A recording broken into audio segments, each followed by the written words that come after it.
Noir's alternative aesthetic and narrative style is directly shaped by and reflects the shifting societal values and cultural expectations of the wartime and post-war period.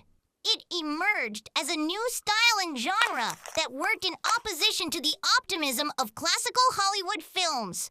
The bleak, pessimistic tone provides insight into audiences' disillusionment and dissatisfaction with the era. It serves as a vehicle to represent changing conservative ideals relating to family and gender roles and is evident in Double Indemnity 1944, directed by Billy Wilder. Wilder relies on construction of the femme fatale archetype. Phyllis D.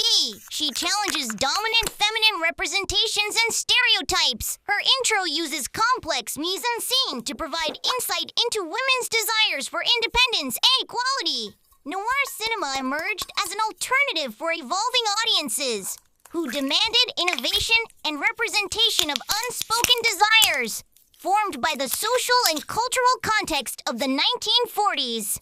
The style drew influence from the expressive style of 1920s German Expressionism. This post-W1 art cinema technique contributed to the distinct characterization and aesthetics in noir films, evident in films like Nosferatu 1920 and The Cabinet of Dr. Caligari 1920. Noir emphasizes mise-en-scene over dialogue, supporting construction of complex characters that explore provocative themes. It tapped into wartime anxieties that highlighted the myth of the American dream and resonated with the shifting ideologies of the period. Directors avoided the Hays production code, creating narratives that focused on female dissatisfaction, ending with moralistic conclusions. Film which serves as both entertainment and social commentary.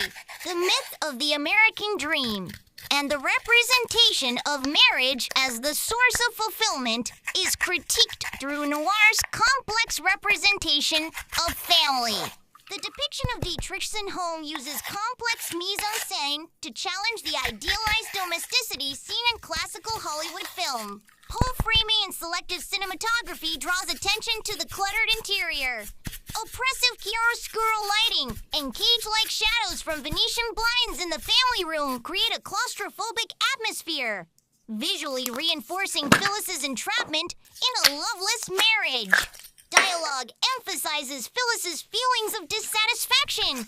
With her confession, "He keeps me on a leash so tight I can't breathe," highlighting her desire for freedom and independence outside the grasp of marriage. Close framing draws attention to the pair of framed photographs of Mr. Dietrichson and his daughter.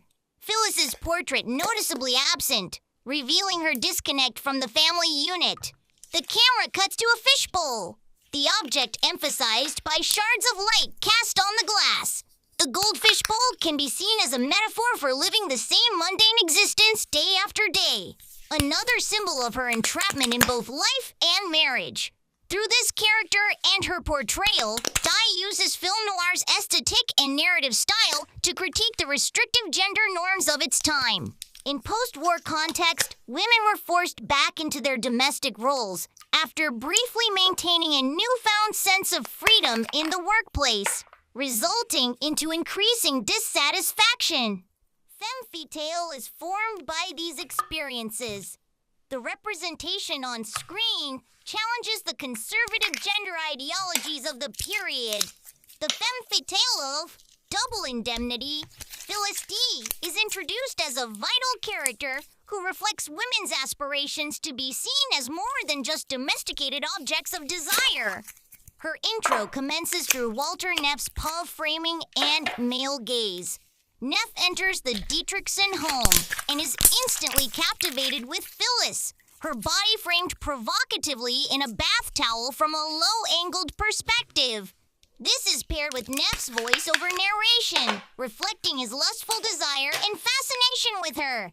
His voiceover places emphasis on his perspective, further highlighting Phyllis as an object of male desire for both Walter and the male audience.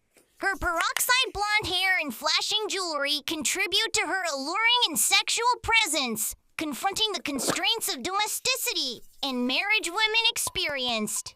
Her character also symbolizes woman rebelling against against the patriarchal and societal norms of the time. As a figure that poses such a significant threat to the new social order, her eventual destruction serves as a warning to women who step outside their domestic roles.